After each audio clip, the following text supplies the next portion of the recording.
वाईट वेळ ही वादळासारखी येते, शांततेसारखी निघून जाते. पण त्या वादळात कोण खंबीरपणे आपले हात धरून उभा राहतो आणि कोण रंग बदलतं, कोण पाठ फिरवतं हे मात्र काळजावर कायमच कोरलं जातं. त्यामुळे वाईट काळात आपल्यासोबत जे आहेत त्यांना मात्र कधीच विसरायचं नाही आणि ज्यांनी वाईट काळात आपल्याकडे पाठ फिरवली त्यांना मात्र ध्यानात कधीच ठेवायचं नाही.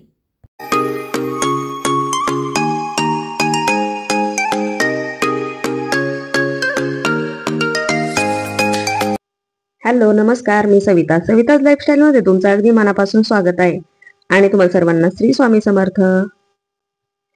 ही वेळ आहे 2 ते 2:30 वाजले असतील आणि आपल्या व्हिडिओला झाली सुरुवात. आम्ही चाललोय नगरला. तर आता तुम्ही म्हणताल ताई सारखंच काय नगरला करते. तर काय झालंय, दाढीचं काम आहे आणि कसं रूट कॅनल चालू आहे ना, त्याच्यामुळे जास्त वेळात जावंच लागणार आहे. अजून एकदा यायचंय. आमची ही 4थी चक्कर आहे नगरला. परंतु आज व्हिडिओ मला घ्यायचाच नव्हता, परंतु पाणी पाहून आहे ना व्हिडिओ घ्यायला मनच आवरलं नाही, म्हणून मी हा व्हिडिओ घेतला. भरपूर पाऊस आणि भरपूर पाणी आहे. तर आता सुरुवातीला आमच्या गावापासून निघाल्यानंतरच आमच्या बंधाऱ्याला इतकं पाणी आहे ना, की असं आवाज येत होता खूप मोठा मोठा. त्यामुळे मी हा व्हिडिओ घ्यायला सुरुवात केली. म्हणलं कसं आहे, पाणी भरपूर आहे. तर आता पाय हा पण एक खडकीपाशी हे पाणी जातं खाली वाळकीला. मागच्याच पावसामध्ये वाळकीला पूर आलेला होता. ह्याच पाण्याने भरपूर पाणी वरून आलं होतं. सगळा रोड वगैरे सगळं काही बंद झालेलं होतं आणि हेच पाणी खाली वाळकीला जातं आणि तिथं महापुराची परिस्थिती निर्माण झाली होती. सगळे जनावर वाहून गेले होते. काहीतरी 1-2 लोक पण गेले होते. तुम्ही पाहू शकता, यंदा जो पाऊस येतोय ना तो असा प्रलय घेऊनच येतोय. जिथं पाऊस पडतोय ना तिथं महापूर आल्याशिवाय राहत नाही. आज थोडंसं उघडल्या सारखं वाटलं होतं म्हणून आम्ही नगरला आलो. पण आम्ही नगरला निघताना पण भरपूर पाऊस झाला. आता ही आहे सीना नदी आणि ह्या सीना नदीला पण महापूर आलेला आहे. तिकडचा नगर कल्याण रोड पण बंद झालेला आहे, कारण तिकडं पुलावरून पाणी चाललंय, त्याच्यामुळे तो पण रोड बंद झालेला आहे. इकडे अजून पुलावरून नाही गेलेलं वाटतं, पण पाणी मात्र भरपूर आहे. पुलाला म्हणजे जवळजवळ इतकं पाणी आहे ना, ते पाहताच भीती वाटते पाण्याची. आणि मला तर असं वाटत होतं नसतो आलो नगरला तरी पण बरं झालं असतं, कारण आभाळ पण भरपूर आले आणि पावसाची पण आता भीती वाटायला लागली. तर दवाखान्यातलं काम लवकरच झालं आणि जरा आभाळ पण मला थोडंसं कमी दिसलं, त्याच्यामुळे गेलो दीदीकडे. तिच्याकडे पण जास्त वेळ थांबलो नाही, लगेच निघालो चहा पाणी घेऊन. आणि हे आहे त्यांच्या घराशेजारी तुळजामातेचं मंदिर. तर पहा, जाताना डीमार्ट सजलेलं नव्हतं दिसलं, पण आता लाइटिंग वगैरे सगळी काय केलेली आहे. भरपूर डीमार्ट सजलंय नवरात्राच्या काळात. अंधार पण पडलाय, आता स्वयंपाक पण करायचंय घरी जाऊन. इथे पहा मस्त अशी तुळजाभवानीची मूर्ती दिसते. खूप छान दिसत होती ती, म्हणून मी घेतली शूट मध्ये थोडस. तर घरी येऊस तर आम्हाला 7:30 वाजले होते. घरी आल्यानंतर पहिले दिवाबत्ती करून घेतली, ह्या दोघांचा स्वयंपाक करून घेतला. त्यानंतर मग मला थोडंसं फराळाचं बनवलं मी इथं भगरीचा भात. तर पहा कढई घेतली, त्यामध्ये थोडेसे शेंगदाणे घालून घेतले, थोडेसे चांगले भाजून घेतले. त्यानंतर थोडंसं तूप घातलं. तुपामध्ये हिरवी मिरची कट करून टाकली आणि एक बटाटा बारीक कट करून टाकला. तुपामध्ये बटाटा आपल्याला चांगला परतून घ्यायचा आहे आणि थोडी भगर घेतली. आता इथं दाण्याचं कूट मी थोडंसं मोठंच करून घेतलंय. भगर धुवून घेतली, तोपर्यंत इकडे बटाटा पण आपला चांगला परतला होता. त्यामध्ये शेंगदाण्याचं कूट घालून घेतला आणि मिक्स करून घेतलं आणि कूट पण थोडासा भाजून घेतला. तुपामध्ये शेंगदाण्याचं कूट थोडासा भाजून घेतला की या भाताची चव अतिशय चांगली येते. त्यानंतर चवीपुरतं मीठ घालून घेतलं. भगर स्वच्छ अशी 2-3 पाण्याने धुवून घेतलेली होती. त्यानंतर मग भगर त्यामध्ये घालून घेतली आणि कमी गॅसवर मी हा भात शिजायला टाकला. साधी भगर करेपर्यंत जर अशी आपण भगर केली तर खायला पण चांगली लागते आणि ह्या भातावर जर लिंबू पिळून घेतलं तर अजूनच सोने पे सुहागा, अजूनच भारी लागते.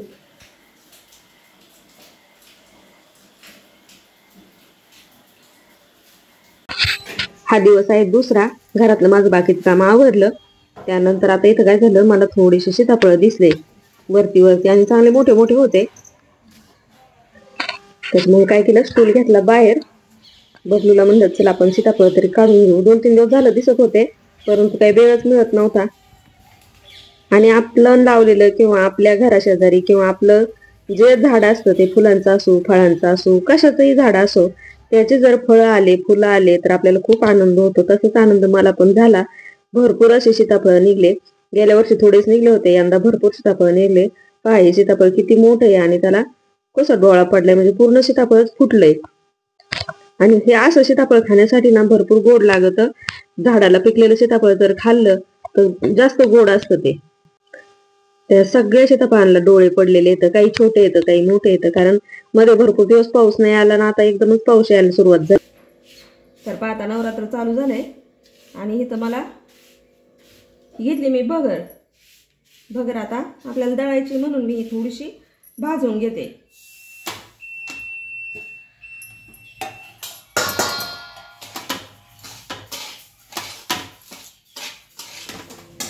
तर पाहता भगरीचा कलर बदलायला लागलाय. आता भगर आपल्याला काढून घ्यायची, जास्त नाही भाजायची, थोडासा कलर बदलला ही काढून घ्यायची.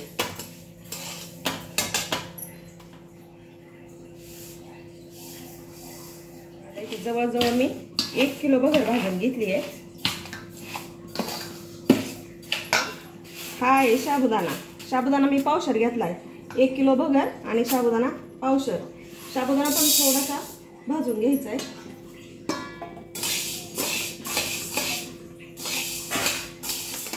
आता साबुदाणा पण आपला चांगला फुललाय. आता गॅस बंद करायचा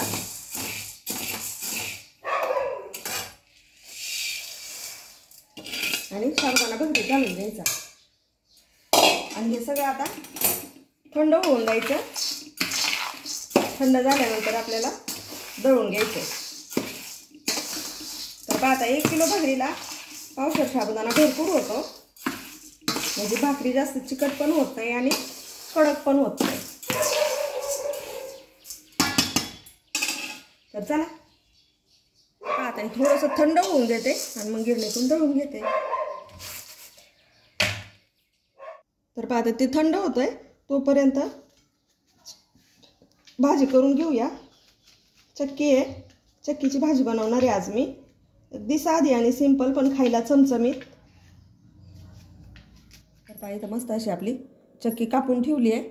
आणि आता ही चक्की कापेपर्यंत मला हे पण आपलं थंड झालंय. तर आता हे आपल्या घरच्या गिरणीत दळायला टाकते.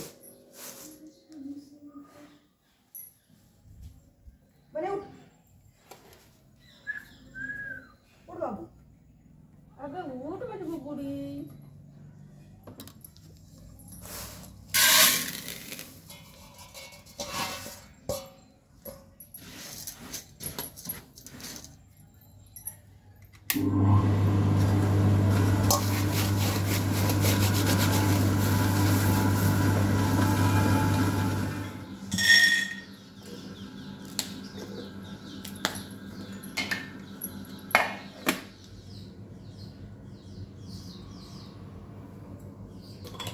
ह्यामध्ये तुम्हाला जिरे टाकायचे असते तुम्ही टाकू शकता, पण आमच्याकडे जिरं खाल्लं जात नाही उपवासाला, त्याच्यामुळे मी फक्त मिरची घालून घेते.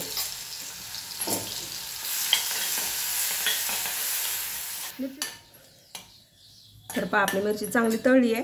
मिरची चांगली भाजली की आपल्या पोटाला जाचत नाही, म्हणून आपल्याला मिरची चांगली भाजून घ्यायची आणि त्यानंतर ही चक्की घालून घ्यायची आणि मिक्स करून घ्यायची. मस्त असं चवीपुरतं मीठ घालून घ्यायचं आणि परत एकदा मिक्स करून घ्यायचं. तर आता हे अगदी कमी गॅसवर आपल्याला शिजून द्यायचं आहे. कमी झाकण ठेवून शिजल्यानंतर आपल्याला दाण्याचं कूट घालायचं आहे.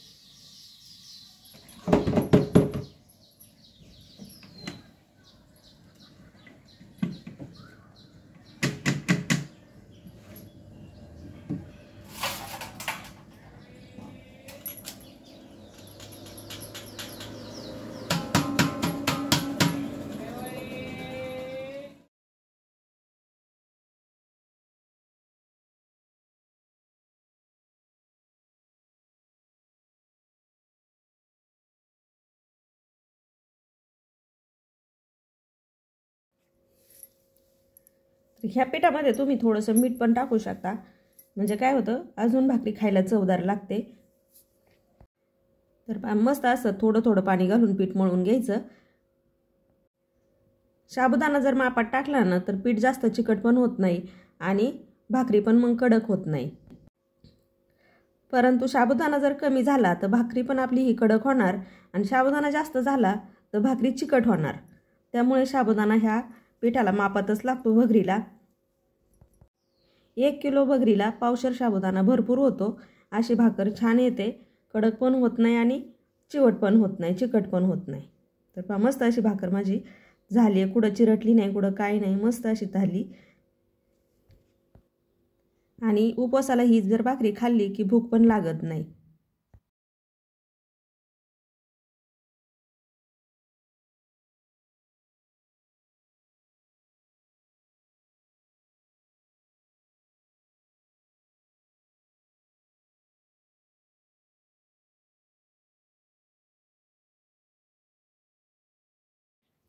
इकडे आपली भाजी शिजते आहे, तोपर्यंत आपली भाकरी पण तयार होईल.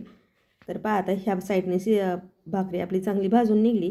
तव्यावरतीच मी टाकली. मस्त अशी टम्म फुगलेली भगर आणि साबुदाण्याची भाकरी आपली तयार झाली आहे. पहा किती मस्त अशी भाकरी तयार झाली आहे. त्याच तव्यामध्ये मी थोड्याशा मिरच्या घालून घेतल्या, कारण थोडंसं तिखट तर काहीतरी पाहिजेच. उपवास म्हणलं की तिखट जास्त खाऊ वाटतं, उपवासाचं जास्त काही खाऊ नाही वाटत. तर मस्त अशा मी मिरच्या घालून घेतल्या तव्यामध्ये त्या, आणि त्यावरती थोडंसं तेल टाकून घेतलं. इथं मी साधा आणि सिंपल असा मिरचीचा रगडा करणार आहे. त्यामध्ये थोडंसं तेलामध्ये मिरच्या मी चांगल्या भाजून घेतल्या.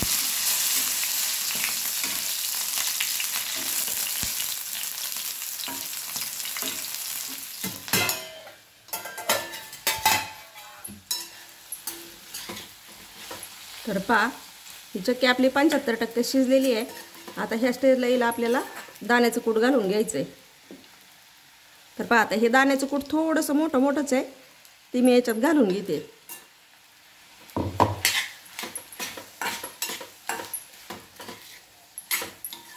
मस्त अशी मिरची तळली आहे, त्यात मीठ घालून घेऊ.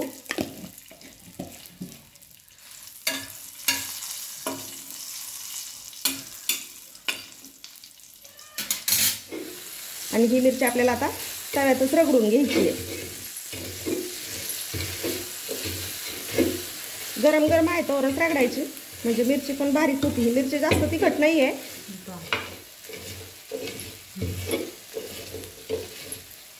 मिरची काही जास्त तिखट पण नाही आहे, कमी तिखटच आहे.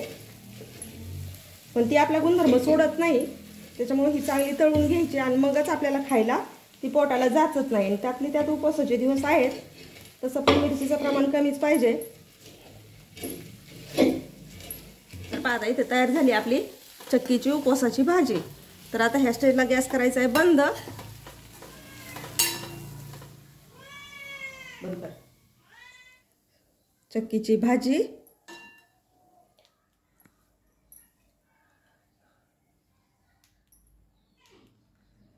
आणि मस्त असं दही. तर पहा मस्त अशी आपली उपवासाची थाळी तयार. साबुदाणा आणि भगरची भाकरी, त्यानंतर उपवासाची चक्की, मिरचीचा खरडा आणि दही. तर या सगळेजण फराळाचं करायला चला. तर मग आता इथेच मी व्हिडिओचा एंड करते. व्हिडिओ आवडला तर लाईक करा, शेअर करा, सबस्क्राईब करा. परत भेटूया अशाच एका छानशा व्हिडिओ बरोबर. तोपर्यंत धन्यवाद. श्री स्वामी समर्थ.